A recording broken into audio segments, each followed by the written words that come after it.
Good morning guys दर्शन नमस्ते सबैजनालाई है त आज म एउटा सानो भ्लग बनाउन गइरहेछु। आज माघ 1 गते तपाईहरुको निम्ति आज माई मेला देखाउन गइरहेको छु है गाइस। म माई मेला देखाउन गइरहेछु। यहाँ उनीहरु त सबैजना जानुहुन्छ है। वहाँ परदेशमा हुनेलाई चाहिँ कस्तो लाग्यो होला त यो साल है, माई मेला कस्तो लाग्यो होला, कति मान्छे आएछन्, के कस्तो म तपाईहरुलाई सबै देखाइदिनेछु। आफू सुतेको ओछ्यान चाहिँ जहिले पनि उठेर मिलाएर हिँड्नुपर्छ अरे, किनकि त्यो ओछ्यान चट्ट मिलिएको छ भने दिनभरिको आफ्नो समय पनि मिल्छ अरे जे कुरा नि मिल्छ अरे भन्ने एउटा भनाइ छ, मम्मीहरुले भन्नुहुन्छ। त्यही भएर आज चाहिँ टाकटुक पारेर मिलाएर म चाहिँ अब नुहाउन जाँदैछु। जाडो रहेछ जाडो भन्दै भयो नि टक्क नुहाएर लुगा सुगा लाएँ मैले है त। दिदीले तिहारमा दिएको लुगा लागेर चट्टसँगले अब है यो मम्मीले बनाएको सेलरोटी तरुलहरू खानाहरू खाएर कपकुप खाएर एकदम सँगले शरीरमा तागत बनाएर चाहिँ एकदम मिठो तरिकाले मिठो भएछ सब्जीहरू पनि। वाउ, मम्मीले बनाएको अलग्गै मिठो हुन्छ हैन त। तरो खाइयो खाना। आज मेलाको लागि चाहिँ यही हो है ड्रेसअप भनेको। ल यता फेरि मेरो हिरो घोडा रेडी छ गाइस। अब है यही घोडामा जाने सर मेला।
₹200 हाल्नु नि।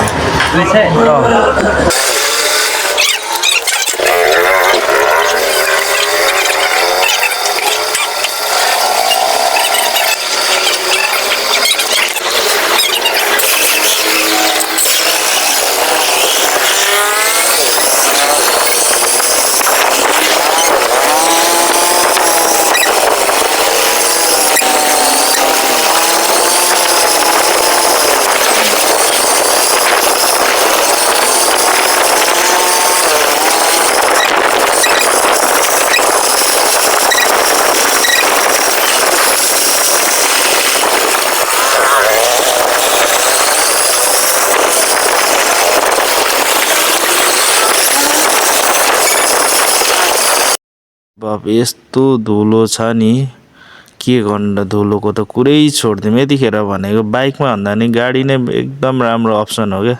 बाइकमा त हेर्नु त धुलो धुवा बाफरे मरिन्छ।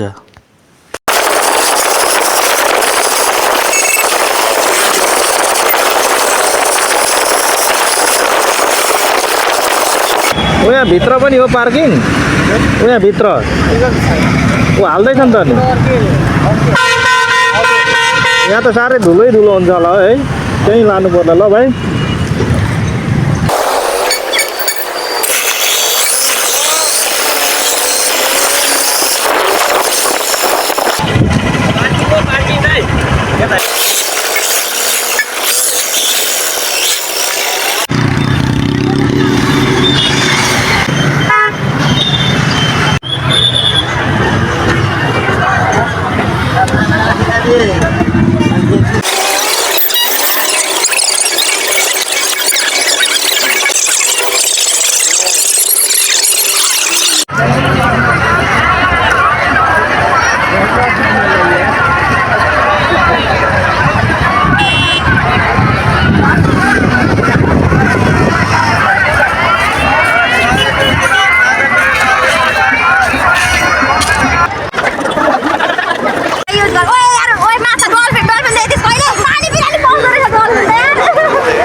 आज मैले भ्लग बनाएँ देखाएँ मेलाहरू परदेशमा हुने मेरो साथीभाइहरू सबैजनालाई। तर साँच्चै नै त्यो पहिलाको उमेर जस्तो त्यो 16-17 वर्षको अभावमा नि हिँडेर आइन्थ्यो हामी मेला। कति हामी हिँडेर गइन्थ्यो। त्यो साथीभाइहरूसँग आएको मजा जस्तो नहुँदो रहेछ अहिले। केही एकदम खालीपन लाग्यो यो मेलामा चाहिँ मलाई है। जुन त्यो साथीभाइहरूसँग आएर पैसा नहुँदा नि हामी 1-1 रुपियाँ 2-2 रुपियाँ होइन 10-20 रुपियाँ हामी जम्मा गरेर आइन्थ्यो। साथीभाइहरूसँग घुमिन्थ्यो दिउँसोभरि घर फर्किँदा हिँड्दै गइन्थ्यो। कति रमाइलो थियो त्यो पल। गोल्डेन टाइम भनेको साँच्चै त्यो टाइम त्यही रहेछ। अहिले हामी साधन छ सबै थोक छ हामीसँग तर पनि हामी त्यो समय हामी किन्न सकिँदैन, त्यो समय ल्याउन नसकिँदो रहेछ। त्यस्तै रहेछ समय भनेको है। एकदम त्यस्तै समयहरू हो। ठिक छ सबैजनाले हेरिदिनु